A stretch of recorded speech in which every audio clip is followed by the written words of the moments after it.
Hello friends, मैंने अपना resume बनाया और बहुत जगह सेंड किया पर कहीं से भी इंटरव्यू कॉल नहीं आई। या फिर हम कह सकते हैं कि जितनी मैंने एक्सपेक्टेशंस करी थी उतनी इंटरव्यू कॉल्स नहीं आई।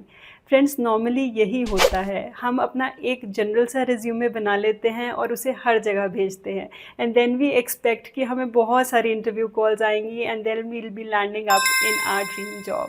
पर फ्रेंड्स, ऐसा नहीं होता। जो इसका मेन रीज़न है वो है कि आप एक ही रिज्यूमे बनाते हैं, उसी को भेजते हैं आप हर जॉब के लिए, जिसके वजह से वो एक एटीएस फ्रेंडली रिज्यूमे नहीं होता। आपका रिज्यूमे फर्स्ट स्टेज पर ही रिजेक्ट हो जाता है and you are not being called for the interview.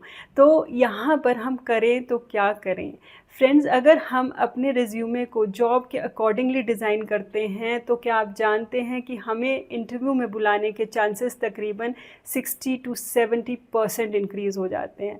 Normally जो कैंडिडेट्स होते हैं, अगर हम बात करें मैट्रिक्स में, तो 50% से ज़्यादा कैंडिडेट्स अपने रिज्यूमे को मॉडिफाई ही नहीं करते अकॉर्डिंग टू दी जॉब, जिसके वजह से वो रिजेक्ट हो जाते हैं and then we blame for some or the other reason.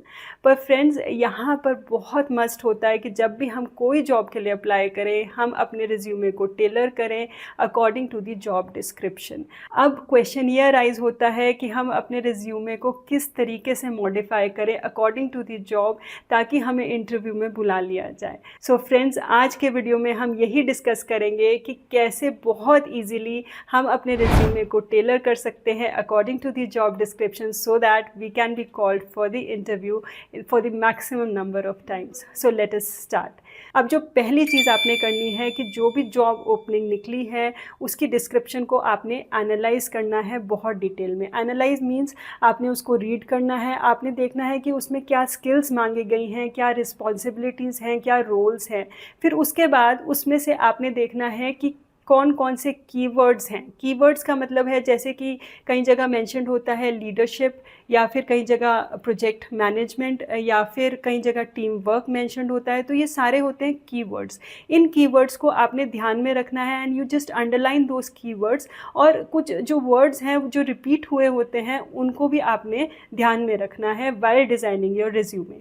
फिर उसके बाद then you have to move on to your CV और the resume in the second step. अब दूसरे स्टेप में आपने क्या करना है, अपने सीवी या रिज्यूमे में जो भी आपका ऑब्जेक्टिव स्टेटमेंट है या फिर जो प्रोफाइल समरी है जो कि रिक्रूटर सबसे पहले देखता है, उसको आपने मॉडिफाई करना शुरू करना है।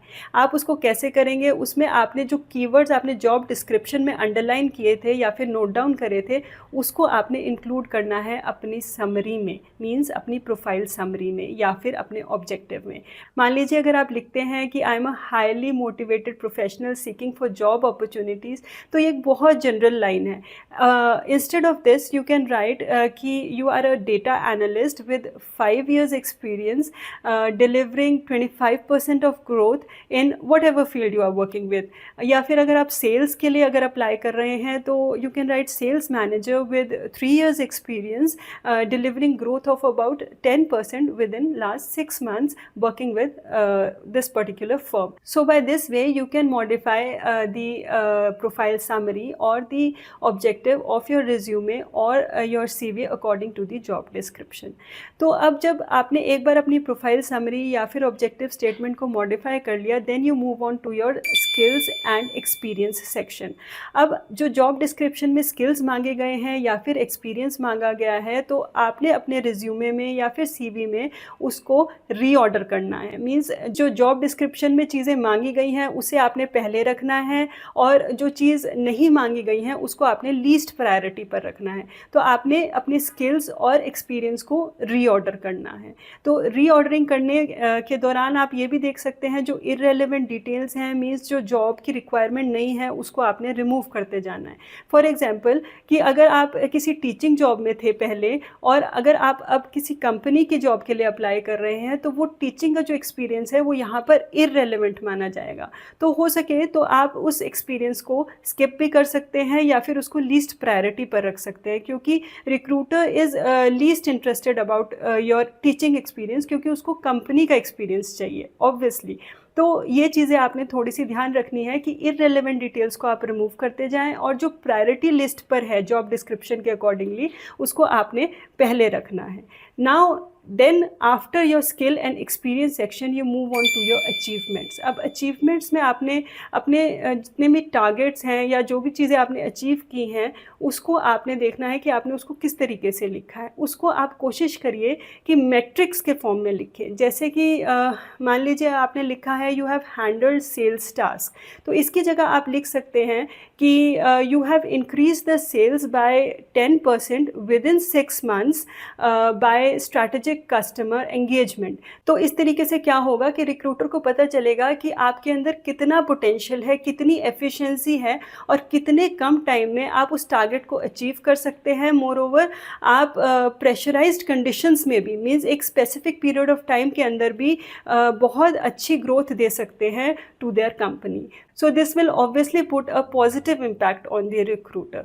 अब जो लास्ट चीज़ आपने इसमें देखनी है वो ये देखनी है कि जो आपका रिज्यूमे है वो प्रॉपरली फॉर्मेटेड होना चाहिए। मीन्स एक ही फॉर्मेट में आप रखिए। कोशिश करिए कि जो स्किल्स है, एक्सपीरियंस है और अचीवमेंट्स हैं वो जॉब डिस्क्रिप्शन के अकॉर्डिंगली हो, और हो सके तो आप इन्हें बुलेट पॉइंट्स में लिखिए ताकि जो रिक्रूटर है वो उन पॉइंट्स को बहुत ईजिली और कम टाइम में स्कैन कर सके। Then you have to remember जो आपका रिज्यूमे है वो क्लियर होना चाहिए, प्रिसाइज होना चाहिए, एरर फ्री होना चाहिए। मीन्स कोई ग्रामेटिकल एरर नहीं होनी चाहिए उसमें, और बहुत ही नीट एंड क्लीन फॉर्म में आपका रिज्यूमे डिज़ाइन होना चाहिए। और जो लास्ट पॉइंट आपने ध्यान रखना है before sending your resume to the recruiter is that you have to proofread it once again.